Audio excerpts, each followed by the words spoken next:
Evening friends. अगर आप किसी भी एग्जाम की तैयारी कर रहे हैं like SSC, banking, CSAT, CTET, CDS, NDA, CUET जो आजकल बहुत पॉपुलर है, तो दोस्तों इंग्लिश ग्रामेटिकल सेक्शन में एक कंसेप्ट सबसे ज़्यादा इंपॉर्टेंट है दोस्तों। अच्छा, सुनने में ये बहुत आसान लगता है कि एरर्स का एग्जाम आता है, लेकिन दोस्तों जब हम में एरर्स की बात करते हैं तो it covers the complete grammatical section. और आज के जो हमने एरर लिए हैं दोस्तों वो एक बेसिक कैटेगरी पे लिए हैं और धीरे धीरे हम एडवांस और मॉडरेट लेवल को भी टच करेंगे दोस्तों। और उम्मीद करूंगा कि सभी क्वेश्चन को आप समझेंगे। अच्छा, ये एग्ज़ाम जितने भी हम क्वेश्चन ले रहे हैं ये एसएससी का एक छोटा भाई है जिसे हम CHSL कहते हैं, MTS कहते हैं। इन एग्ज़ाम्स में काफ़ी बेनिफिट है और आपका टारगेट ये है कि जो भी आप क्वेश्चन देखें, वैसे तो आंसर नीचे लिखा हुआ है, लेकिन अगर आप उसको जस्टिफाई करना पाएँ और कर पाएँ तो ये बहुत अच्छा होगा दोस्तों। चलिए दोस्तों, बिना टाइम वेस्ट करे हुए स्टार्ट करते हैं आज का चैनल, आज का वीडियो जिसका नाम है ग्रामेटिकल एरर्स दोस्तों।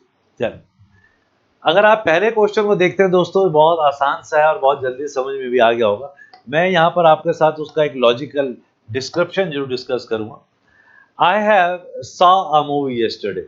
तो दोस्तों जैसे ही आपने किसको देखा दोस्तों, यस्टरडे को देखा, तो ऑटोमेटिकली माइंड में क्लिक हो जाना चाहिए, क्योंकि आई विश कि मैं सिर्फ आंसर नहीं दूं, आपको उस लॉजिक को एक्सप्लेन भी करूं। बहुत छोटा वीडियो, बहुत अच्छा वीडियो होगा और आपके लिए काफ़ी यूजफुल होगा। आप एरर के साथ पूरी ग्रामर सीखने की कोशिश करेंगे दोस्तों और यही हमारा विजन भी रहेगा। आई हैव सा अ वीडियो यस्टरडे, तो हमें याद आ गया कि यस्टरडे तो पास्ट को रिलेटेड है और पास्ट में हमेशा हम क्या करते हैं दोस्तों, हम वर्ब की सेकंड फॉर्म को यूज करते हैं। तो डन हो गया दोस्तों, क्योंकि यस्टरडे पास्ट का था और हैव प्लस सीन होना चाहिए था और वो प्रेजेंट को डिनोट करता है। तो दोस्तों आई होप कि ये पहला पॉइंट आपको बहुत इजी क्लियर हो गया होगा। देखते हैं धीरे धीरे क्वेश्चन का लेवल देखते जाइए, थोड़ा सा हम बढ़ाते जाएंगे। चलिए दोस्तों, सेकंड पर आते हैं दोस्तों। She was laid on the couch all day. वो पूरा दिन काउच का मतलब एक तरह से सोफा मान लीजिए, वो सारा दिन काउच पर लेटी रही या लेटा रहा। अब यहाँ पर एक वर्ड दिया गया वॉज लेड।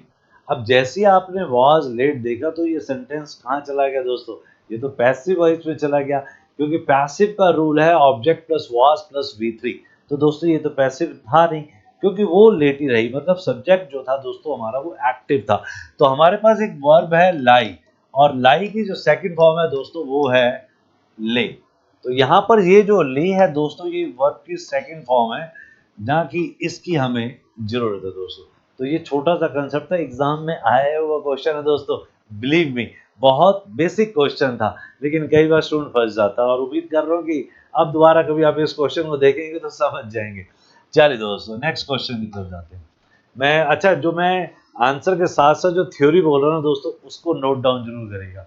अच्छा, मैं थोड़ा सा अपने बारे में भी बता देता हूँ, अगर आपने फर्स्ट टाइम आज चैनल सब्सक्राइब किया तो दोस्तों मेरा नाम योगेश कुमार है और मैं लास्ट 15 सालों से मुखर्जी नगर एरियाज़ के अंदर इंग्लिश क्लासेस ले रहा हूँ। लेकिन कुछ स्टूडेंट्स के फीडबैक थे कि सर कोर्स पूरा नहीं हुआ, सर हमारे क्विजेस नहीं हुए, मॉक टेस्ट नहीं हुए, हमें प्रॉपर टाइम नहीं मिला। तो दोस्तों इसलिए एक नया चैनल लेके आ रहे हैं जिसका नाम है CET। ये हमारा एक ऐप होगा और इंग्लिश जरूरी है। जिस चैनल पे आप देख रहे हैं दोस्तों, इसे आप सब्सक्राइब कर लीजिए। और एक छोटी सी रिक्वेस्ट रहती है हमेशा, जो मैं खुद भी बिलीव करता हूँ, विद्या बांटने से बढ़ती है दोस्तों। तो अगर आप इस चैनल को अपने फ्रेंड्स को शेयर करते हैं तो मुझे बहुत अच्छा लगेगा दोस्तों। चलिए दोस्तों, थैंक यू इसके लिए। नेक्स्ट पर आते हैं। The concert was cancelled due to rain. अब जैसे ही मैंने कैंसल्ड को देखा दोस्तों, तो अगर हम बात करें, आज का जो मॉडर्न इंग्लिश है, अमेरिकन इंग्लिश है, कोई बहुत बड़ा एरर नहीं था। मॉडर्न इंग्लिश में जो है वो डबल एल की जगह दोस्तों वो क्या कर रहा है, सिंगल एल यूज किया जा रहा है। दोस्तों हमारे यहाँ पर इन एरर्स पे ज़्यादा फोकस नहीं किया जाता, लेकिन अगर आप कहीं पर राइटिंग करते हैं तो ये कंसिडर किया जाता है दोस्तों। आई होप कि बहुत बड़ा एरर नहीं था, लेकिन छोटा सा एरर था और आपको डेफिनेटली हेल्प करेगा दोस्तों। चलिए दोस्तों, नेक्स्ट पर आते हैं। Each of the students are given a book. अब ये सेंटेंस देखने में बहुत अच्छा लगता है, लेकिन इसका एक ग्रामेटिकल स्ट्रक्चर देखिएगा दोस्तों। पहले हम लिखते हैं दोस्तों ईच, उसके बाद ऑफ, हमेशा ध्यान रखिए, उसके बाद दोस्तों आपका प्लूरल नाउन यूज किया जाता है, जैसे हमने यहाँ पर स्टूडेंट्स को किया। लेकिन इसके बाद हमेशा दोस्तों एक चीज का ध्यान रखिए, सिंगुलर वर्ब यूज की जाती है। आई होप कि कंसेप्ट आपको क्लियर हो गया होगा। तो ईच ऑफ के बाद plural noun plus singular verb. तो हमारे पास नाउन तो प्लूरल था, लेकिन हमारी जो वर्ब थी वो आर थी, जिसे हमें क्या करना होगा, इज। तो दोस्तों ये था एक छोटा सा स्ट्रक्चर। आई होप कि आज बेसिक जो है आपके कवर होंगे, और आपने पढ़ रखा है तो आप अपने आप को इवेल्यूएट भी करके देखेंगे। यही हमारा टारगेट रहेगा दोस्तों। चलिए दोस्तों, बिना टाइम वेस्ट करे नेक्स्ट सेक्शन पे आते हैं दोस्तों। चलिए, I have been working here since 3 years। मैं यहाँ पर पिछले 3 सालों से काम कर रहा हूँ। प्रेजेंट परफेक्ट कॉन्टिन्यूअस टेंस एक बार में दिमाग में आ गया होगा, बहुत से स्टूडेंट्स का आंसर सही आ गया होगा। अच्छा, सिंस कहाँ लगाते हैं ये जरूर पता होना चाहिए। सिंस वहाँ लगाया जाता है जहाँ में टाइम कंफर्म होता है। जैसे मैं ये कहता हूँ कि हमारे एक फ्रेंड हैं अरुण जी, जो हैं 3 दिनों से नॉवल पढ़ रहे हैं, तो हमारा आंसर क्या हो जाएगा? Arun ji has been reading novel 3 दिनों से, फॉर 3 days। अगर मैं इसी सेंटेंस को कहता हूँ कि अरुण जी मंडे से नावल को पढ़ रहे हैं, तो हम क्या बोलेंगे? Arun ji has been reading novel since Monday. दोस्तों, ये बहुत छोटा सा कंसेप्ट है, क्योंकि आज कहा ना कि आज हम बेसिक पे कवर काम कर रहे हैं दोस्तों। लेकिन आप बेसिक में भी चेक करिएगा, क्या कहीं बेसिक में आप फंस तो नहीं जाते हैं दोस्तों। चलिए दोस्तों, नेक्स्ट क्वेश्चन की तरफ आते हैं। ही speaks English very good. Answer आपको नजर आ रहा है, लेकिन फिर भी आपको ये समझने की जरूरत है, are you able to understand this? चलिए, he speaks English very good, so the sentence is quite easy. Very good सुनने के बाद आपको ये क्लियर हो गया, because there are two good. एक गुड जो होता है वो अच्छे के लिए होता है, और जब आप किसी में परफेक्शन की बात करते हैं तो वो वेल का यूज किया जाता है। सेंटेंस बिल्कुल सही था, क्योंकि गुड यहाँ पर एक एडजेक्टिव का काम कर रहा था दोस्तों, और जो वेरी था वो यहाँ पर एक एडवर्ब का काम कर रहा था। हमने क्या किया दोस्तों? हमने गुड की जगह वेल को यूज किया, और वेल का मतलब होता है किसी चीज का परफेक्शन। तो ही स्पीक्स इंग्लिश वेरी वेल, लेकिन जनरली स्पोकन तो आपने सुना होगा, लोग उसमें भी वेल गुड ही लगा देते हैं दोस्तों। ये था एक छोटा सा ग्रामेटिकल एरर दोस्तों। बिलीव में कुछ ऐसे क्वेश्चन आ रहे हैं जो आपको टेंशन दे देंगे, हैं तो बेसिक कैटेगरी के ही, लेकिन दोस्तों बस जुड़े रहिए, यही सबसे इंपॉर्टेंट है। क्योंकि जब भी हम पढ़ाई करते हैं, कई लोग स्टूडेंट्स को मैंने नोटिस करा, 2 क्वेश्चन देखते हैं समझ जाते हैं। ऐसा नहीं होता दोस्तों। कई बार क्या होता है कि ऊपर से कुछ दिखाई देता है, अंदर से कुछ होता है दोस्तों। थोड़ा सा वेट करिए। चलिए दोस्तों, नेक्स्ट पर आते हैं। I am interested to learn more about history. अब देखिए आपको क्या लगेगा, मैं इच्छुक हूँ हिस्ट्री के बारे में ज्यादा सीखने के लिए। सेंटेंस बिल्कुल सही लग रहा है। आई होप कि आपने आंसर पढ़ लिया, लेकिन लेकिन ध्यान से देखिए दोस्तों, इंटरेस्टेड के साथ दोस्तों एक फिक्स प्रीपोजिशन थी, वो आपको नजर आ गई है, इन। अब इन प्रीपोजिशन है, तो इसके बाद जो ये लर्निंग है, ये दोस्तों क्या बन गया है? ये जीरेंड बन गया है। अब आप सोचिए, अगर मैंने आंसर नहीं लिखा होता, बस अपने आप को इवेल्युएट करके देखिए, क्या आप इस बात को समझ पाते? क्या ये आंसर आप सोच पाते? यही सबसे इम्पोर्टेंट दोस्तों। चलिए, तो हमारा जो पॉइंट था, जो हमारा ग्रामेटिकल कंसेप्ट था, वो आपको क्लियर हो गया होगा। मैं थोड़ा सा साइड में हो जाता हूँ ताकि आप आराम से पढ़ पाएं। इंटरेस्टेड के साथ टू नहीं, इंटरेस्टेड के साथ दोस्तों इन लगाना होगा। ये था हमारा एसएससी या बैंकिंग लेवल का एग्जाम दोस्तों। बहुत आसान है, लेकिन कई बार बच्चा इसमें भी फंस जाता है दोस्तों। चलिए, उम्मीद करते हैं नेक्स्ट क्वेश्चन आप बिल्कुल सही कर पाएंगे। अच्छा, आंसर पढ़ने के बाद ये मैं सोचिए आगे, सोचिए क्या हम ये सोच पाते? चलिए दोस्तों, नेक्स्ट पर आते हैं। नेक्स्ट देखते हैं, the company is comprise of many departments. इसका हिंदी कहता है कि कंपनी जो है उसमें कई डिपार्टमेंट जुड़े हुए हैं। अब जैसे ही मैंने कंप्राइज देखा, तो मुझे नजर आया कि कंप्राइज की तो जरूरत ही नहीं है, क्योंकि कंपनी जो है कंप्राइजेज। इस कंप्राइज जो है वो मुझे कहाँ लेके जा रहा है? वो मुझे एक एडजेक्टिव की तरह लेके जा रहा है, जबकि मुझे तो यहाँ वर्ब की जरूरत है। The company comprises many department. अब देखिए, अगर यही क्वेश्चन एग्जाम में आ जाए, तो आपको क्या लगता है कि would you be able to understand this? क्या आपका आंसर भी यही होगा? यही समझने की जरूरत है दोस्तों। तो यही मैंने कहा ना, बहुत बढ़िया क्वेश्चन है, बहुत इंटरेस्टिंग क्वेश्चन है। और ऐसे ही और क्वेश्चन देखने के लिए दोस्तों चैनल को जरूर सब्सक्राइब करिए, और शेयर करिए, और बेल आइकन को दबा दीजिए। और उम्मीद करता हूँ कि आप ये सब काम कर देंगे फटाफट, क्योंकि अगर आप रियल में एग्जाम पास करना चाहते हैं, तो एक टीचर की रिक्वेस्ट है, उसको कभी भी इग्नोर मत करिए दोस्तों। चलिए दोस्तों, नेक्स्ट पर आते हैं। Neither of the options are correct. अब यहाँ एक छोटा सा ग्रामेटिकल एरर है दोस्तों, उसको जरूर सीख लेते हैं, क्योंकि ये छोटे छोटे क्वेश्चन हैं जो हमें आने ही चाहिए। नाइदर ऑफ के बाद जो देखेंगे दोस्तों, वो आप प्लूरल नाउन देख रहे हैं। अब ये प्लूरल नाउन तो देख रहे हैं, लेकिन इसके बाद जो वर्ब है दोस्तों, वो सिंगुलर हो जानी चाहिए। तो यही हमारा छोटा सा लॉजिक था, और ये मैं आपके लिए लिख रहा हूँ ताकि आप उसको लिख पाएं दोस्तों, यही समझ पाएं, यही हमारी अप्रोच है। जितना आप इन क्वेश्चंस को देखेंगे, जितना आप अप्रोच को क्लियर करेंगे, इजी हो जाएगा पेपर। तो आंसर डन हो गया दोस्तों। इस आर की जगह हमारा आंसर क्या हो गया दोस्तों? Is. So neither of the options is correct. चलिए दोस्तों, ये था हमारा एक छोटा सा क्वेश्चन। चलिए, टाइम वेस्ट नहीं करेंगे दोस्तों, क्योंकि टाइम बहुत कीमती है आप लोगों के। She is the tallest between her friend. अब जैसे ही मैंने कहा टॉलेस्ट, तो मुझे याद आ गया यार ये तो सुपरलेटिव डिग्री है। और सुपरलेटिव डिग्री का मतलब समझ गए होंगे, एक पॉजिटिव डिग्री होते है एक इंसान के लिए, दो लोगों के लिए कंपैरेटिव और तीसरे के लिए सुपरलेटिव डिग्री। तो यहाँ पर ये तो क्लियर है कि वो यहाँ पर किसकी बात कर रही है, सुपरलेटिव डिग्री की। और सुपरलेटिव डिग्री तो दो से ज्यादा होता है। और उसने जो यहाँ वर्ड यूज किया है वो एक बिटवीन यूज किया, और बिटवीन जो है हमें ऑलरेडी मालूम है कि बिटवीन दो लोगों पे काम करता है दोस्तों, इसलिए हम बिटवीन को चेंज कर देंगे दो से ज्यादा के लिए। अब यहाँ चार होते पांच होते तब भी यही काम कर जाता। तो टॉलेस्ट का मतलब दो से ज्यादा पे काम करता है, इसलिए हम अमंग की बात करेंगे दोस्तों। बहुत छोटा सा बेसिक क्वेश्चन था, अगर आपको आता था तो बहुत अच्छी बात है। और आप अपने क्वेश्चन भी कमेंट कर सकते हैं, अगर आपको कोई डाउट हो तो उसका भी आंसर आपको मिलेगा दोस्तों। और दूसरी बात कि आप चाहते हैं कि और एडवांस किया जाए, तो दोस्तों मैं आपको एक छोटा सा इशू अभी बता देता हूँ। एक हमारा ऐप स्टार्ट हो रहा है दोस्तों बहुत जल्दी ही, हम ऑलरेडी उस पर काम कर रहे हैं, और उसका नाम है दोस्तों सीईटी। इसका लिंक आपको इसके डिस्क्रिप्शन में मिल जाएगा, वहाँ से आप जरूर चैनल को ऐप को सब्सक्राइब करिए और इन्जॉय करिए। हाँ, लेकिन इस पर 2 4 5 10 दिन लग सकते हैं, क्योंकि हम इस पर एक थोड़ा सा यूनिक कंटेंट डालने की कोशिश कर रहे हैं, और आपको बहुत मजा आएगा दोस्तों। अभी मैं और कुछ कमेंट नहीं करूंगा। चलिए दोस्तों नेक्स्ट पे आते हैं। The book is laying on the table. एक बार में समझ में आ गया होगा, हम कई बार पढ़ते भी आ रहे हैं। ले जो है वो तो सेकंड फॉर्म है, तो वो तो लाई होना चाहिए था। लाई की सेकंड फॉर्म जो है, और लाई का जो आईएनजी वो लाई हो जाता है। ये भी बड़ा खतरनाक ग्रामेटिकल कंसेप्ट है। वर्ब हमारी लाई है, लेकिन जब हम इसमें आईएनजी लगाते हैं तो वो LYING हो जाता है दोस्तों। जबकि जनरली जैसे अगर मैंने कहा टेक, तो टेक में आईएनजी लगाना होता है, तो हम क्या करते हैं, हम सिर्फ ई हटा के आईएनजी लगा देते हैं। यहाँ पे थोड़ा सा कंसेप्ट पूरा चेंज हो गया दोस्तों। तो ये था छोटा सा concept, the book is lying. Laying की जगह दोस्तों ये लाइंग हो गया दोस्तों। बहुत छोटे छोटे बेसिक क्वेश्चन है, आई होप कि आपको मजा आ रहा होगा, और अच्छे खुशी भी हो रही होगी अगर आपके सही जा रहे हैं। और अगर सही नहीं जा रहे हैं तो दोस्तों इसको ना, अभी बेसिक में कहीं ना कहीं प्रॉब्लम है, उसे थोड़ा सा और इम्प्रूव करने की जरूरत है दोस्तों। और इस तरह के हम क्लासेस भी स्टार्ट करने जा रहे हैं, जिसमें हम सिस्टमेटिकली चलेंगे, चैप्टर वाइज स्टार्ट करेंगे, बीच में वोकैब, बीच में कॉम्प्रिहेंशन, क्लोज जंबर, और वो भी बहुत ही रीजनेबल चार्जेस में स्टार्ट करने जा रहे हैं दोस्तों। चलिए, she is too tired so she couldn't able to come. अब देखिए यहाँ पर क्या हुआ, बहुत अच्छा कंसेप्ट हुआ। कुड नॉट जो है दोस्तों वो वर्ब है, ध्यान से देखिएगा।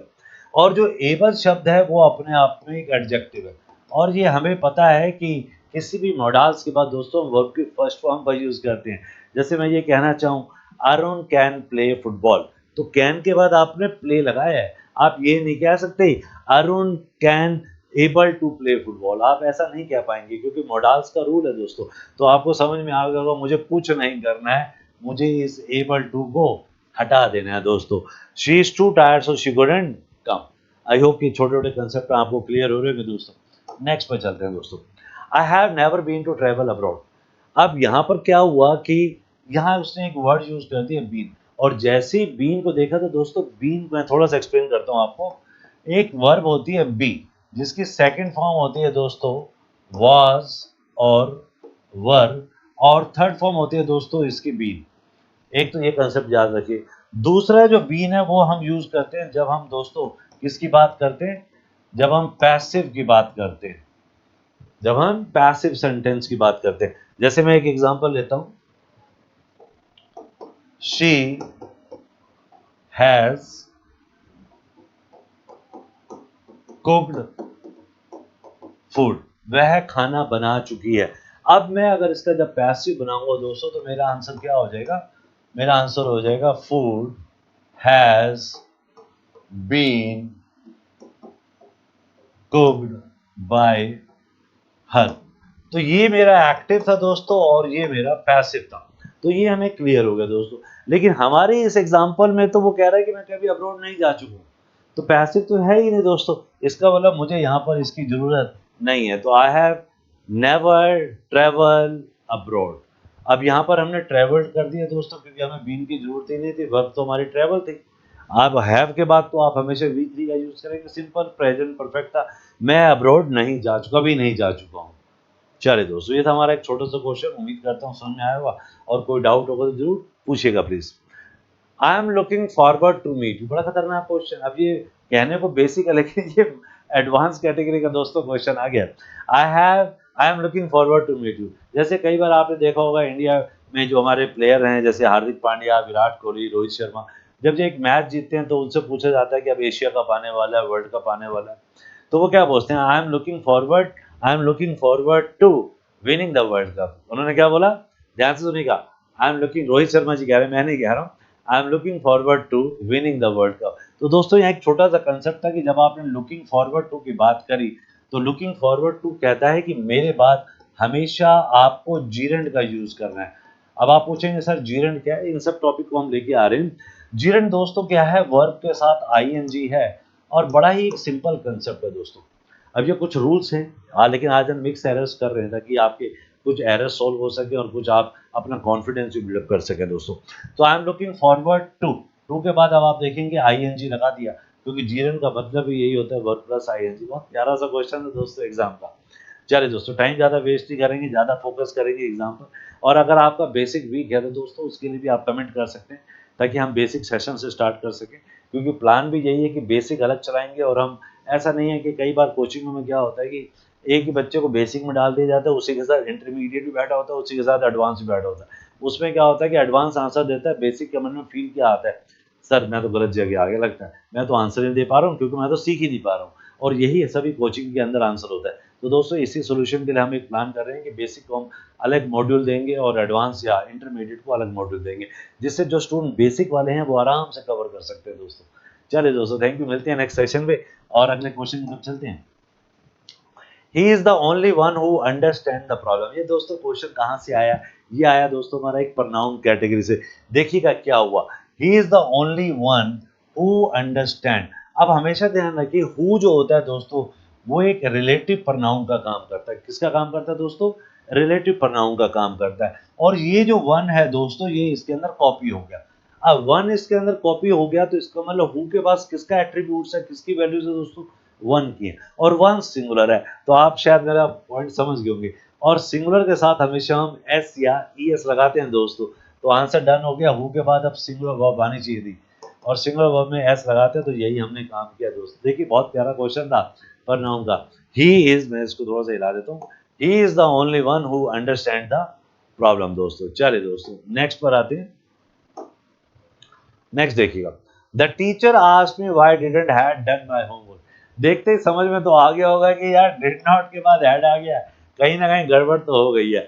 पर लेकिन अब इसको समझने की कोशिश करते हैं। यहाँ उसने आस्क दिया, इसका मतलब हम कौन से चैप्टर पे चले गए दोस्तों, हम नरेशन पे चले गए। और मैंने ये जो मिक्स आपके लिए सेट दिया है, ये एक मिक्स सेट है, इसमें हर तरह के टॉपिक को कवर किया गया ताकि आप समझ पाएं और अपने कॉन्फिडेंस बिल्डअप कर सकें। The teacher asked me why didn't I had done, तो जैसे ही आस्क आया तो हम नरेशन पे चले गए, और उसमें हम कभी भी डैट का यूज नहीं करते। और जैसे ही हमने देखा कि पहला सेंटेंस पास्ट में है तो दूसरा भी तो पास्ट परफेक्ट में हो जाएगा दोस्तों।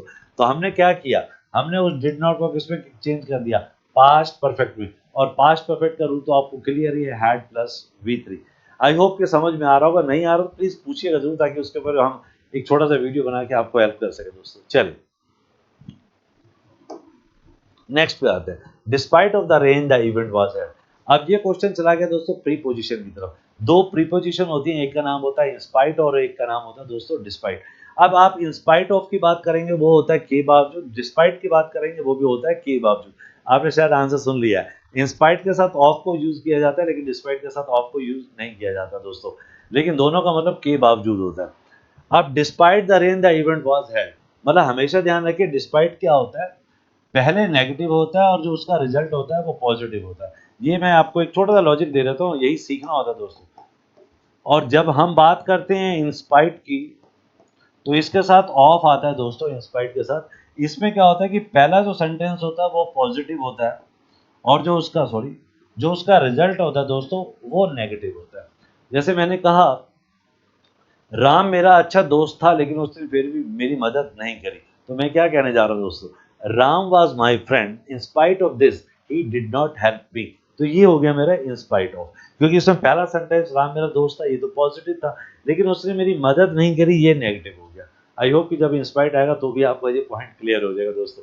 चलिए, तो ये था हमारा एक छोटा सा आंसर, जिसमें हमने सीखा कि हमें ऑफ की जरूरत नहीं थी दोस्तों। कहीं मत जाइए, बहुत अच्छे क्वेश्चन आ रहे, ज्यादा क्वेश्चन नहीं है, बस थोड़े से ही क्वेश्चन है दोस्तों। Next, his writing skills are excellent which it shows in his essay. अब वो कहते हैं कि उसकी राइटिंग स्किल जो है वो बहुत अच्छी हैं। अब क्या करना चाहिए, और as it shows in his essay. अब देखिए हुआ क्या यहाँ पर, सॉरी मैंने विच पॉइंट आंसर ही बोल दिया था, वो आदत थी सही बोलने की, आदत ही बोल दिया ना। His writing skills are excellent which it shows in his essay. जैसे ही मैंने विच को देखा, जिसकी हिंदी क्या थी दोस्तों, जिसकी हिंदी थी जो, क्योंकि हमेशा ध्यान रखिए हम लोग हिंदी भाषी हैं, तो जितना हिंदी से इंग्लिश को सीखेंगे जल्दी हो जाएगा, और इंग्लिश टू इंग्लिश भी सीखा जा सकता है, but for that you need to have a, I mean, somehow good knowledge of basic English. If you have a good command of basic English, then it would be very easy for you to understand English to English. But initially you need to take the help of Hindi one. चलिए दोस्तों इसको consider करते हैं। तो विच जो है दोस्तों यहाँ पर वो जो का काम कर रहा है, और वो एक रिलेटिव प्रोनाउन है। मैं हर चीज को मेंशन कर रहा हूँ जिससे आप इस कंसेप्ट को आराम से समझ पाए। वो एक रिलेटिव प्रोनाउन है दोस्तों। रिलेटिव प्रोनाउन को हमेशा उससे पहले एक नाउन चाहिए होता है। अब हिज स्किल्स आर एक्सीलेंट, और जैसे ही मैंने आर के बाद एक्सीलेंट देखा तो मुझे पता चल गया दोस्तों ये तो एडजेक्टिव है, ये तो काम ही नहीं करेगा दोस्तों, एक्सीलेंस होना चाहिए था। एक्सीलेंट एक एडजेक्टिव और एक्सीलेंस एक नाउन है दोस्तों, समझ रहे हैं? ये बेसिक सीखने की जरूरत होती है बस। अब हमें ये तो क्लियर हो गया कि विच तो काम नहीं करेगा, तो हमारे पे एक और रिलेटिव प्रोनाउन है जिसका नाम है एज। हम यहाँ पर एज को यूज कर देंगे दोस्तों, as it shows in his essays, जो यहाँ पर अब एज एक कंजंक्शन का काम कर देगा, रिलेटिव प्रोनाउन को तो काम नहीं कर पाएगा। चलिए दोस्तों ये था हमारा एक छोटा सा question. He didn't succeed although he worked hard, वो सफल नहीं हुआ यद्यपि। अब इसकी हिंदी जो होती है यद्यपि, मैं थोड़ा लिख पाऊं नहीं लिख पाऊं मुझे भी डाउट है, मेरी हिंदी ज्यादा अच्छी नहीं है लिखने में। चलिए ही डिडंट सक्सीड, वो ज्यादा सफल नहीं हुआ जबकि उसने बहुत मेहनत करी थी। अब देखते हैं हम यहाँ क्या हुआ। तो यहाँ पर हमें वही कंसेप्ट नजर आ गया कि उसने मेहनत तो करी थी पर वो सफल नहीं हुआ, मतलब मेहनत तो पॉजिटिव थी लेकिन सफल नहीं हुआ। तो हमें यहाँ क्लियर हो गया कि आल्दो की जगह हमें क्या चाहिए, हमें यहाँ पर डिस्पाइट चाहिए। और दोबारा से ही की हमें जरूरत ही नहीं है क्योंकि सेंटेंस तो एक ही है, he didn't succeed despite working hard. आप ऐसे भी कर सकते थे और आप इस ढंग से भी कर सकते हैं, दोनों ऑप्शन काम करेंगे। लेकिन कंजंक्शन जो सॉरी प्रीपोजिशन का कंसेप्ट होगा डिस्पाइट वर्किंग हार्ड, बहुत मेहनत करने के बावजूद भी। चले दोस्तों ये थे छोटे छोटे क्वेश्चन दोस्तों। नेक्स्ट देखते हैं। The project was too difficult for John to complete, बड़ा खतरनाक क्वेश्चन, शायद एडवांस लेवल को भी पीछे छोड़ देता दोस्तों ये छोटा सा question. The project was too difficult, अब जैसे ही हमने टू डिफिकल्ट देखा और उसके बाद देखा फॉर जॉन टू कंप्लीट, हमारा पहला सेंटेंस जो था वो बहुत पास्ट पे था। जो प्रोजेक्ट हुआ था बहुत मुश्किल था ताकि जॉन उसको कर चुका हो, बहुत मुश्किल था जॉन उसको कर चुका हो। तो हमें याद आया कि यहाँ पर हमें टू कंप्लीट की जगह चाहिए होगा दोस्तों टू हैव प्लस V3। ये क्या था दोस्तों, ये परफेक्ट था किसका, अगर मैं थोड़ा सा आपको, अगर आपको नॉलेज है तो आप जल्दी समझ पाएंगे। अगर आप टू कंप्लीट की बात कर रहे हैं दोस्तों तो ये कहलाएगा दोस्तों आपका इन्फिनेटिव, प्रेजेंट इन्फिनेटिव। और जैसे आपने इसकी बात करी तो ये टू हैव कंप्लीटेड जो है ये क्या कहलाएगा दोस्तों, प्रेजेंट परफेक्ट इन्फिनेटिव। तो ये प्रेजेंट परफेक्ट, वैसे परफेक्ट इन्फिनेटिव भी कह देते हैं इसको, क्लियर, लेकिन हम प्रेजेंट में कर रहे थे इसलिए आपको वो बताया। तो ये कंसेप्ट क्लियर हो गया। आप इस प्रेजेंट को हटाना चाहे तो हटा भी सकते हैं, इसकी वैसे जरूरत नहीं है। चलिए दोस्तों ये हमारा कंसेप्ट क्लियर हो गया, ये परफेक्ट इन्फिनेटिव था क्योंकि सेंटेंस पास्ट में था। ये खतरनाक क्वेश्चन था दोस्तों। चलिए आई होप कि कंसेप्ट क्लियर हो गया होगा। नेक्स्ट पे आते हैं। Neither of them has any experience, बहुत आसान है, बहुत बच्चों वाला क्वेश्चन है। नाइदर ऑफ देम, अब उसने हैव एनी एक्सपीरियंस लिख दिया, नाइदर ऑफ देम, तो आपको क्या लगता है कि हैज होना चाहिए हैव होना चाहिए? हो सकता है ये गलत लिखा हो, ये आंसर गलत हो गया हो। Neither of them has any experience और ये neither of them have any experience.